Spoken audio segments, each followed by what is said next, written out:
कहानी की शुरुआत में मॉरिशस के आखिरी जीव के फनरेल को दिखाया जाता है, जहाँ पे सभी लोग उनको श्रद्धांजलि देने आए थे। वहाँ पे एक एंटीक शॉप का ओनर भी आया हुआ था उनको श्रद्धांजलि देने। उसके बाद वो ओनर उस जीव के घर में इधर उधर चीज़ें ढूंढने लगता है। असल में वो आदमी के घर में बहुत पुरानी चीज़ें होने की वजह से वो आदमी वहाँ पर चीज़ें ढूंढ रहा था।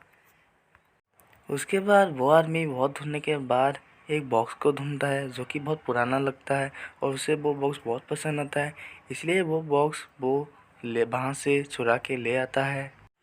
अब कहानी की दूसरी ओर हमें मुंबई में दिखाई देते हैं, जहाँ पे सैम और माही के घर में पैकिंग चल रही थी। असल में काम के चलते सैम को इंडिया से मॉरिशस जाना होगा 2 साल के लिए, और माही इंडिया छोड़कर नहीं जाना चाहता, इसलिए वो सैम से नाराज़ है। उसके बाद सैम माही को कहता है कि सिर्फ 2 साल की तो बात है, उसके बाद हम फिर से यहाँ पे चले आएंगे। सैम की बातों से हमें ये पता चलता है कि सैम क्रिश्चियन है और सैम और माही की शादी की वजह से उसके पेरेंट्स माही को घर से निकाल दिया था, जिसकी वजह से अब ये लोग अकेले ही रहते हैं। मूवी के दूसरे सीन में हमें दिखाया जाता है कि उस एंटीक शॉप में एक सिक्योरिटी गार्ड रह रहा था, जहाँ पे उस सिक्योरिटी गार्ड की नज़र उसी बॉक्स पे पड़ती है। उसके बाद सिक्योरिटी गार्ड ने वो बॉक्स खोल लिया था, जिसकी वजह से वहाँ पे अजीबोगरीब घटना होना शुरू हो जाता है। उसके बाद वो सिक्योरिटी गार्ड बहुत डर जाता है और वहाँ से भागने की कोशिश करता है, लेकिन उसके सामने एक अजीब सी एंटिटी आ जाती है, जिसकी वजह से वो काफ़ी डर जाते हैं। उसके बाद उस अजीब सी एंटिटी ने उस सिक्योरिटी गार्ड को पकड़कर मार डाला था और सुबह उसकी लाश पुलिस वाले को मिली थी। उसके बाद पुलिस वाला सोचता है कि उसको आखिर मारा किसने है। उसके बाद हमें इस मॉरिशस में सैम के ऑफिस में दिखाया जाता है। सैम इस ऑफिस में एक एज ए न्यूक्लियर साइंटिस्ट के तौर पे काम करता है। सैम बताता है कि यूरोप से उसके कंपनी में न्यूक्लियर वेस्ट आने वाला है, जिसकी वजह से यहाँ पर रेडिएशन फैल सकता है। उसके बाद वो बताता है कि ये बहुत ही ख़तरनाक वेस्ट होगा, जिसकी वजह से हमें काफ़ी नुकसान हो सकता है। उसके बाद सैम अपने घर आता है और अपनी बीवी से बात करने लगता है। वो अपने बीवी से कहता है कि क्या तुम यहाँ पर आकर खुश हो। उसकी बीवी बताती है कि हाँ, मैं बिल्कुल खुश हूँ। उसके बाद सैम बता रही कि मैंने तुम्हारी माँ को भी फ़ोन करके बता दिया कि यहाँ पर आने के लिए। उसके बाद माँ ही बहुत खुश होती है और सैम कहते हैं कि शायद हमें अपने रिश्ते को बेहतर बनाने के लिए ये कदम उठाना चाहिए। उसके बाद माँ ही सैम के साथ देकर कहता है कि मैं तुम्हारे हमेशा साथ हूँ। उसके बाद हमें माही को उसी एंटीक शॉप में जाता है और दिखाया जाता है वो वहाँ पे कुछ चीज़ों को ख़रीदने आया था, लेकिन उसे वहाँ पे कुछ भी चीज़ें पसंद नहीं आती। उसके बाद जाते जाते माही को वही बॉक्स मिलता है और वो उसे देखकर बहुत खुश होता है। उसके बाद वो उस बॉक्स को अपने घर ले आता है। उसके बाद माही घर आकर उस बॉक्स को खोलती है और उस बॉक्स में से एक वाइन की बोतल और कुछ बाल मिलते हैं। उसके बाद उस बॉक्स में से कुछ अजीब सी एंटिटी बाहर निकलती है और माही को अंदर घुस जाती है और उसे पोजेस कर लेती है। जब सैम जॉगिंग करने के बाद अपने घर आया था, तब वो देखता कि उसकी बीवी वही बॉक्स अजीब तरीके से देख रहे थे।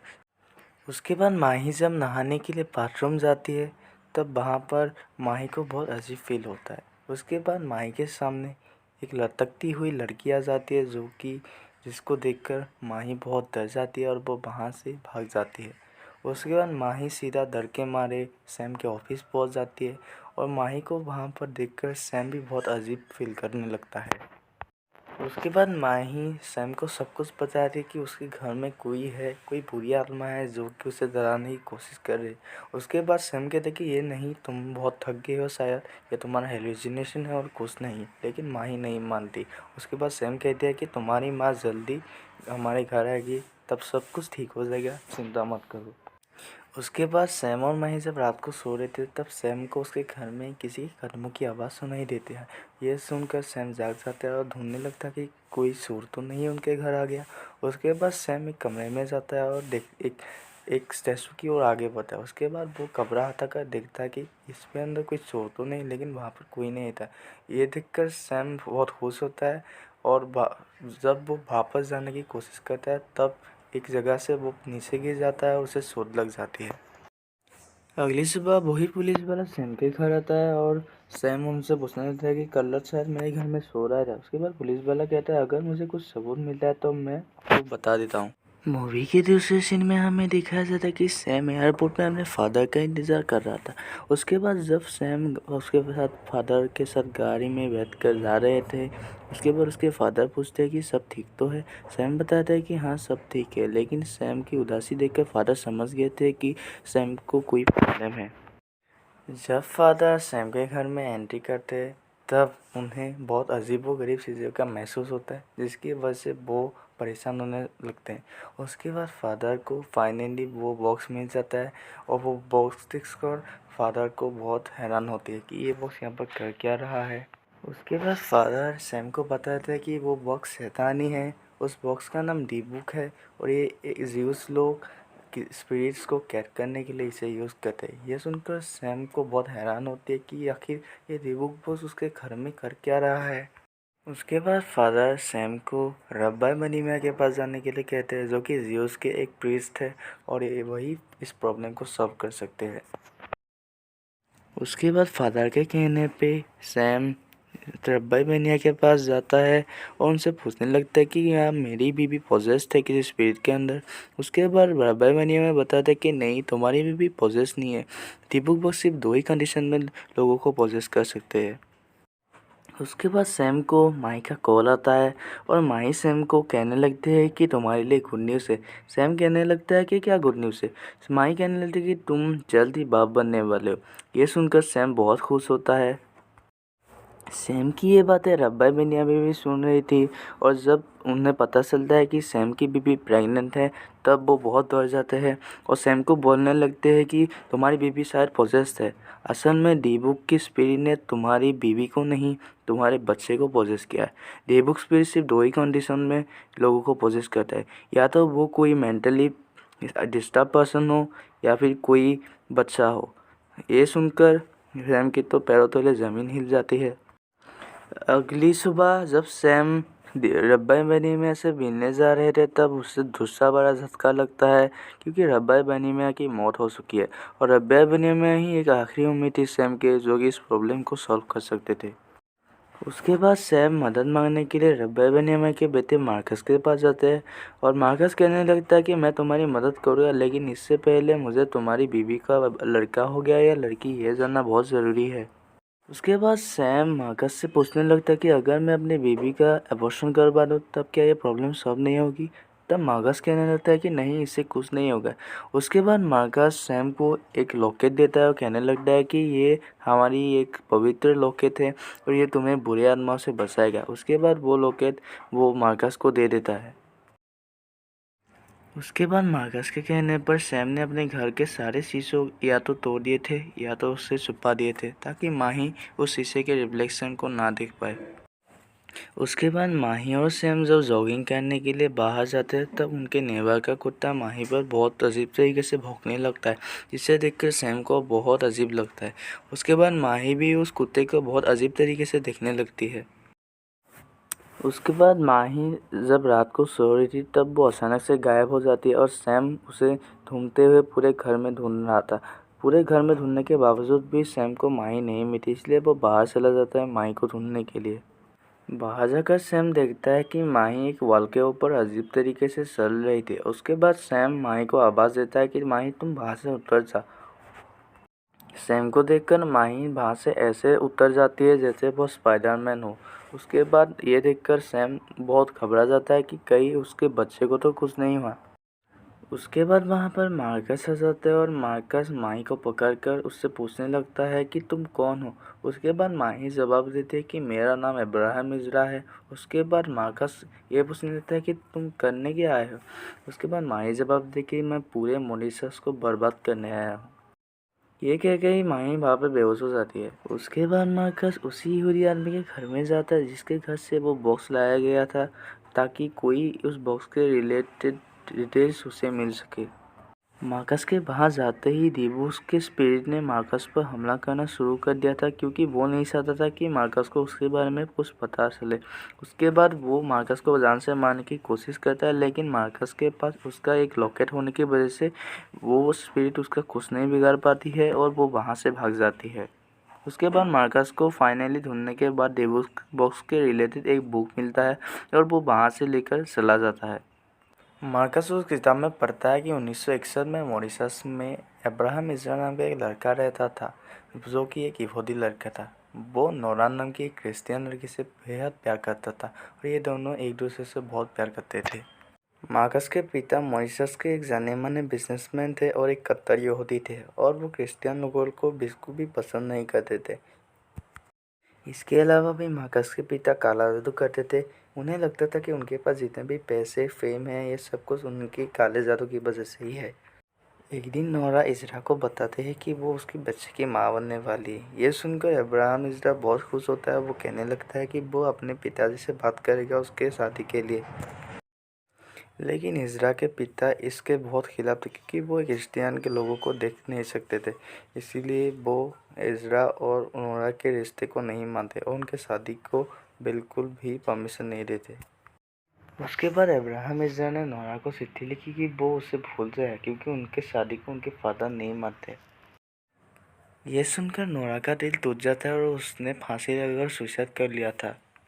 नोरा के फादर को अब्राहम इज़रा का चिट्ठी मिल जाता है। उन्हें समझ में आ जाता है कि उनकी बेटी ने किसकी वजह से फांसी लगाकर सुसाइड किया है।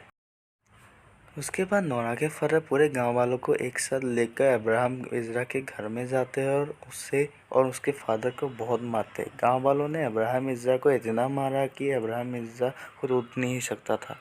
उसके बाद डॉक्टर ने अब्राहम इज़रा के फादर को कहा कि अब उनका बेटा कभी भी चल फिर नहीं पाएगा। ये सुनकर उनके पिता का दुख बहुत बढ़ जाता है। उसके बाद इज़रा के फादर ने काला जादू करके इज़रा को मार दिया। उसके स्पिरिट को एक डीबुक बॉक्स में कैद कर लिया और उसके लाश को समुद्र में 8 मील दूर फेंक दिया गया। उसके बाद इज़रा के फादर ने उसके लाश के बदले एक लकड़ी का लाश उस कब्रिस्तान में दफना दिया और लोगों को पता भी नहीं चलने दिया कि वो एक लकड़ी का लाश है। उसके बाद एक केस के सिलसिले में वही पुलिस वाला सैम के घर आता है और उससे ही वही पायल मिलती है, जो पायल उससे उसके नेबर के घर में मिलती है। असल में जो कुत्ता मरा था वो उसके सिलसिले में सैम के घर आया हुआ था। उसके बाद वो पुलिस वाला सैम से इसके सिलसिले में बात करने लगता है, लेकिन वहाँ पर फादर आके सैम को वहाँ से जाने के लिए कहते हैं। उसके बाद फादर उस पुलिस वाले को यहाँ पर जो भी इंसिडेंट हुआ उसके बारे में बता देता है, दी बुक बॉक्स के बारे में भी बताता है। उसके बाद पुलिस वाला भी फाइनली इसके बारे में यकीन करने लगता है और वो जितना हो सके उतना हेल्प करने का वादा करता है। उसके बाद पुलिस वाला और मार्कस कब्रिस्तान जाता है अब्राहम इज़रा की स्टोरी असल है या नकली ये साबित करने के लिए। असल में उस किताब में लिखा गया था कि अब्राहम इज़रा के कब्र में उसकी लाश नहीं, लेकिन एक लड़की का ही लाश था। मार्कस पुलिस वाले से ये भी कहता है कि मुझे 10 यहूदी लोगों की ज़रूरत पड़ेगी एक्सोर्सिज्म करने के लिए। उसके बाद ये दोनों कब्रिस्तान जाते हैं और फाइनली अब्राहम इज़रा के कब्र को ढूंढ लेते हैं। उसके बाद एक कब्र के ढक्कन को हटाने की कोशिश करते हैं और जब ये ढक्कन को निकाल देते हैं तब उन्हें फाइनली एक लड़की की लाश मिलती है, जिससे पता चल जाता है कि अब्राहम इज़रा की स्टोरी रियल थी।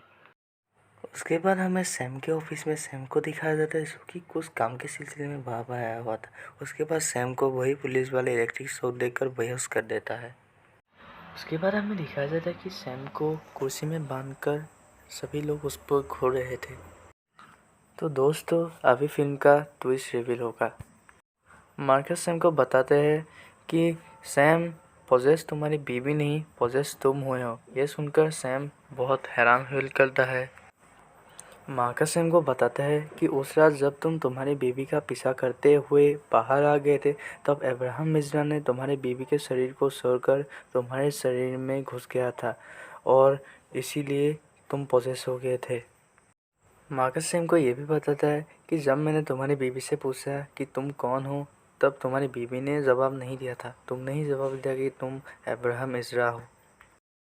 उसके बाद मार्कस बताता है कि जब मैंने तुम्हारे फादर से पूछा कि सैम को कोई मेंटल कंडीशन तो नहीं, तब तुम्हारे फादर ने जवाब दिया कि सैम के परिवार के मौत होने की वजह से सैम को इसका गहरा सदमा लगा था और इसी वजह से मुझे कंफर्म हो गया कि तुम्हारे शरीर में ही अब्राहम इज़रा की आत्मा पोजेस्ड है, क्योंकि उसकी आत्मा उसी को पोजेस करेगी जो मेंटली डिस्टर्ब हो। उसके बाद मार्कस फादर और माही को सैम से जुड़े हुए यादों को दीपक बॉक्स में रखने के लिए कहते हैं और ये लोग भी वही करते हैं। फादर ने सैम से जुड़े अपनी यादें एक फ़ोटो उस दीपक बॉक्स में रखा और माही ने भी अपनी एंगेजमेंट रिंग उस दीपक बॉक्स में रखा, जिसकी वजह से अब्राहम इज़रा की आत्मा सैम के शरीर में कमज़ोर पड़ गई। उसके बाद सैम का एग्जॉर्सिज्म शुरू होता है। एग्जॉर्सिज्म की शुरुआत में सैम बेकाबू हो जाता है, जिसकी वजह से बहुत से लोगों को सैम ने मार दिया था और सैम फाइनली मार्कस तक पहुंच जाता है और वो मार्कस को भी जान से मारने की कोशिश करता है। लेकिन मार्कस के पास अब एक जादुई लॉकेट होने की वजह से वो सैम को वहाँ से दूर फेंक देता है, जिसकी वजह से सैम दूर जाके गिरता है। उसके बाद मार्कस एक बड़ा सा भोंपू बजाता है, जिसके आवाज़ सुनकर अब्राहम इज़रा की आत्मा कमज़ोर पड़ना शुरू कर देता है और वो सैम की शरीर से निकलना शुरू कर देता है, जिसकी वजह से सैम के माथे से खून निकल जाता है। उसके बाद फाइनली सैम के शरीर से अब्राहम इज़रा की आत्मा निकल जाती है और उस दीपक बॉक्स में चला जाता है। उसके बाद मार्कस और वो पुलिस वाला एक साथ मिलकर समुद्र में जाकर वो दीपक बॉक्स फेंक देते हैं। अब 3 हफ्ते बाद मार्कस सैम को फ़ोन करते हैं क्योंकि सैम के यहाँ पर लड़का हुआ है और मार्कस सैम को कॉन्ग्रेचुलेशन करता है। उसके बाद सैम भी मार्कस को थैंक यू कहता है क्योंकि उसने सैम की बहुत मदद की। तो दोस्तों इसी के साथ ये मूवी अभी ख़त्म हो जाती है। तो दोस्तों अगर ये मूवी का एक्सप्लेनेशन आपको अच्छा लगा तो मेरे चैनल को प्लीज़ सब्सक्राइब कीजिए, कमेंट कीजिए और लाइक कीजिए। तो आज के लिए अलविदा।